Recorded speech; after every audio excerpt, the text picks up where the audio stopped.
등불의 비유. 등불은 진리나 그리스도, 참 그리스도인을 뜻하겠습니다.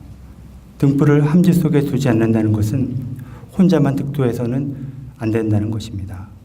침상 밑에도 두지 말라는 것은 내 가족만 챙겨서도 안 된다는 말씀으로 보입니다. 등불은 등경에 놓는다고 말씀하셨습니다.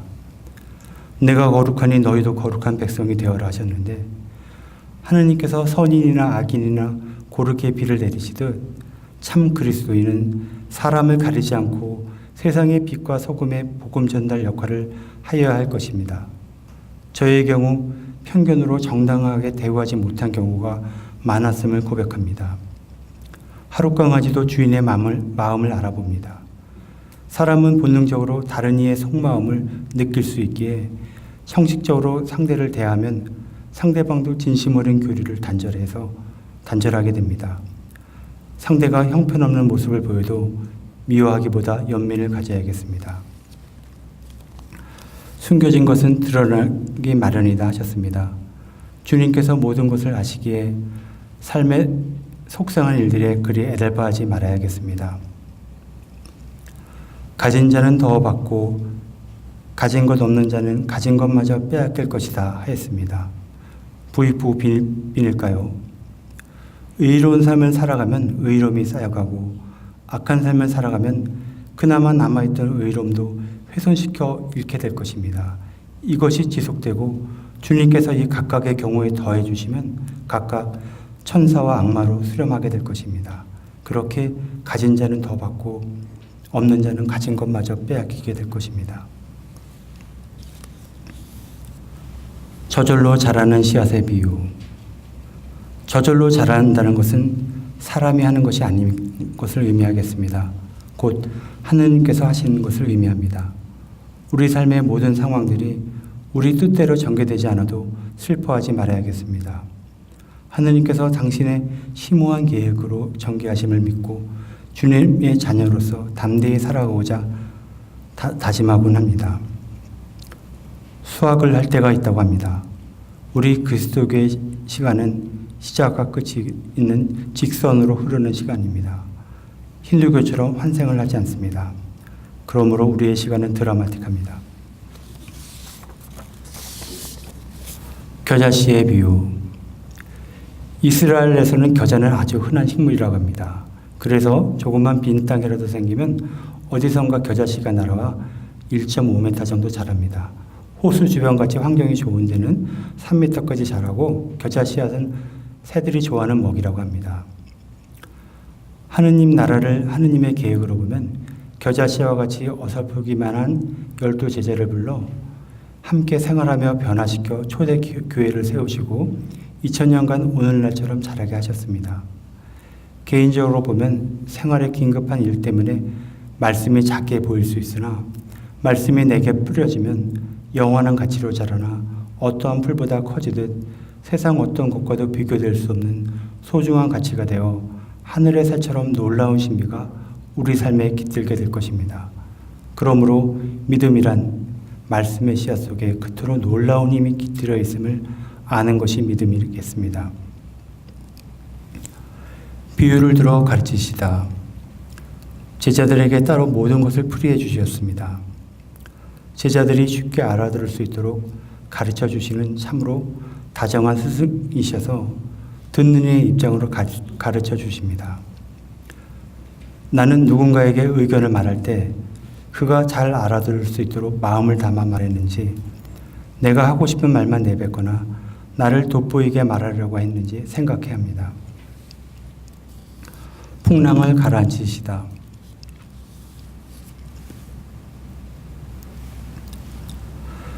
예수님께서 일으키신 기적들을 두 종류로 보면은 하나는 사람의 병을 치유하는 기적이었고 다른 하나는 자연을 상대로 하는 기적이었습니다. 자연에 대한 기적들은 풍랑을 가라앉히거나 빵을 많게 하시거나 물 위를 걸으시거나 무화과 나무를 말리시거나 물고기 입에서 은전을 찾게 하시는 것 등입니다. 이런 자연에 대한 기적은 오늘날의 과학적 생각에는 당황스럽기는 한데 실제 이런 기적이 다른 의미로 받아들이는 사람들도 있습니다. 그럴 수도 있겠습니다. 믿음이 부족해서가 아닙니다. 주님께서는 당신이 세우신 자연의 법칙을 거슬러 자연에 대한 기적을 하지 않으실 거라고 생각하기 때문입니다. 예수님께서 광야의 유혹을 받으실 때도 돌들로 빵을 만들라든가 높은 성전에서 뛰어내리라는 악마의 유혹을 거부하셨습니다. 주님께서 만약 자연에 대한 기적을 마구 일으키셔서 사람을 이끄시면 그것은 위협적이며 강압적 이끔이며 악령도 이끄시게 될 것입니다. 그것은 믿음을 필요치 않는 수동적인 이끔이며 자유의지에 관계없는 자동적 기계적 믿음이 되게 됩니다. 우리들 자신 내면에는 내면의 세계가 있습니다. 그곳에 주님께서 기적을 일으키신다고 보면 내 마음의 풍랑, 배고픔, 메마름 등에 일으키시는 기적입니다. 내 마음의 풍랑이 제어된다면 얼마나 놀라운 일입니까? 저는 이것을 아침에 돌을 얻으면 저녁에 죽어도 좋다는 공자님의 말이 실현된다고 봅니다. 갈릴레아 호수에는 주변이 높은 산과 좁고 깊은 계곡 때문에 예기치 못하는 돌풍이 갑자기 많았다고 합니다. 우리 삶에도 예기치 못하는 온갖 고통들이 널려 있어 인생은 고해라고 합니다. 사람은 저마다 놓여진 상황은 틀리지만 누구나 예외 없이 저마다의 고통 속에 놓입니다. 인생의 고통의 바다인 이유는 무엇일까요? 저는 무뎌짐의 차이라고 봅니다. 고통에는 무뎌짐이 없고 쾌락과 즐거움에는 무뎌짐이 있습니다.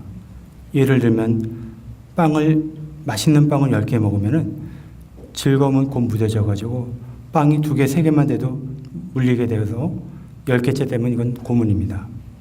그런데 반대로 곤장을 10대만 더 생각할 때 한 대도 아프지만 2대, 3대도 계속 아픕니다. 10대는 더 아플 겁니다. 무뎌짐이 없습니다.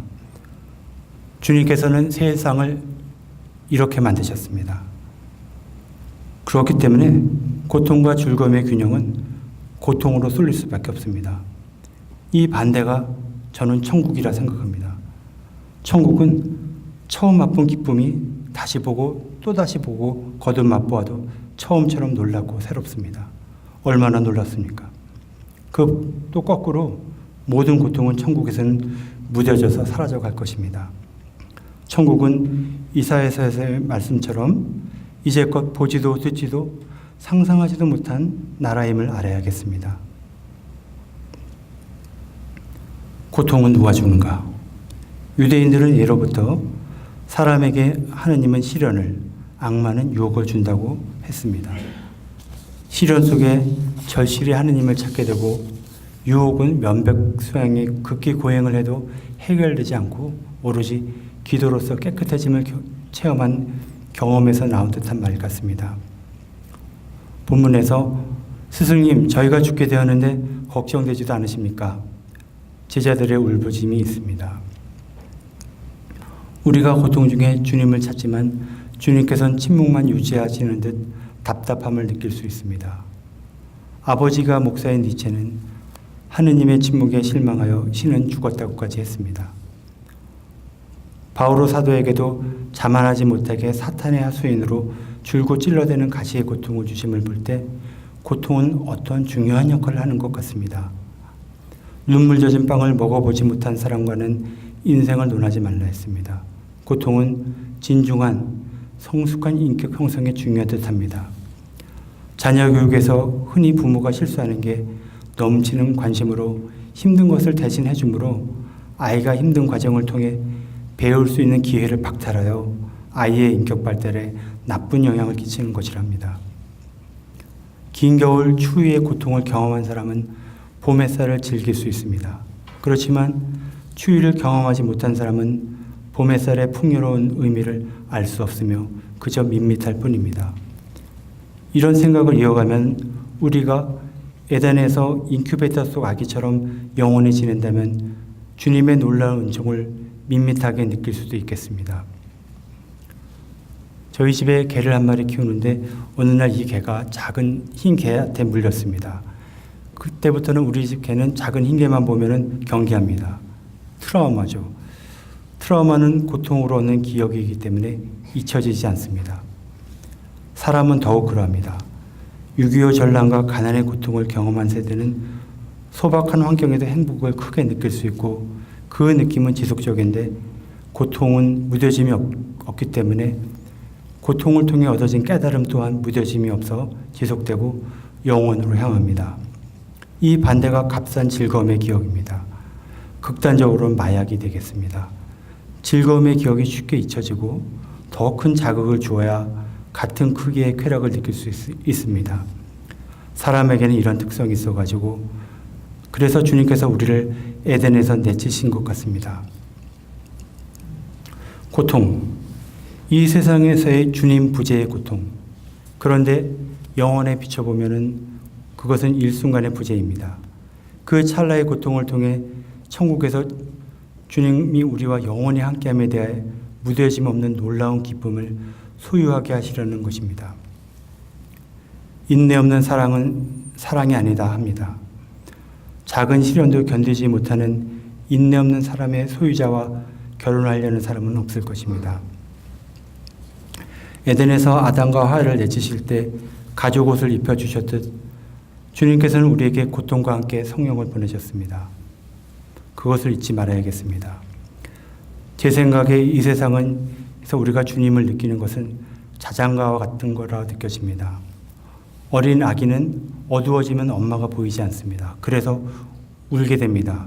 엄마의 부재를 느끼기 때문입니다. 그런데 엄마가 자장가를 불러주게 되면은 어두워서 엄마가 보이지는 않지만은 엄마의 존재를 믿게 되어 위안을 찾고 잠들 수 있습니다.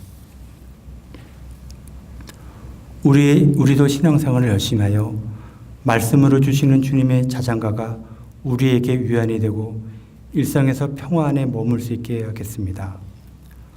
바오로 사도는 이러한 상황을 설명할 때 지금은 청동 거울로 어렴풋이 주님을 보지만 하늘나라에서는 얼굴과 얼굴로 명확히 보고 모든 것이 설명된다고 하였습니다.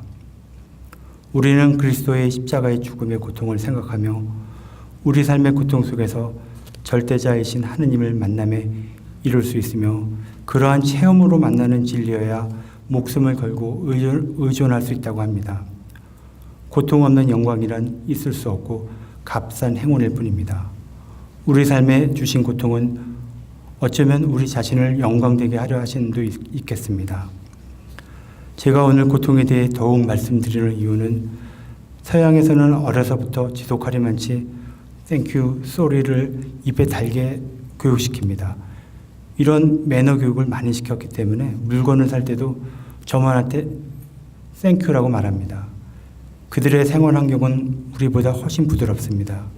그런데 우리는 팍팍한 경쟁 분위기 속에 무뚝뚝하고 거칠거나 갑질 문화가 팽배한 분위기라 그 속에서 부대끼며 살아가는 우리들 또한 고통이 크리라 생각되기 때문입니다. 오늘도 인생의 고단한 현장에서 애쓰시는 여러분에게 인생에 대한 말 중에서 재미있게 다가온 어느 미국 배우의 말로 오늘 말씀을 마치겠습니다. 인생은 고릴라와 레슬링하는 것과 비슷하다. 당신이 지쳤다고 끝나는 게 아니다. 고릴라가 지쳐야 끝난다.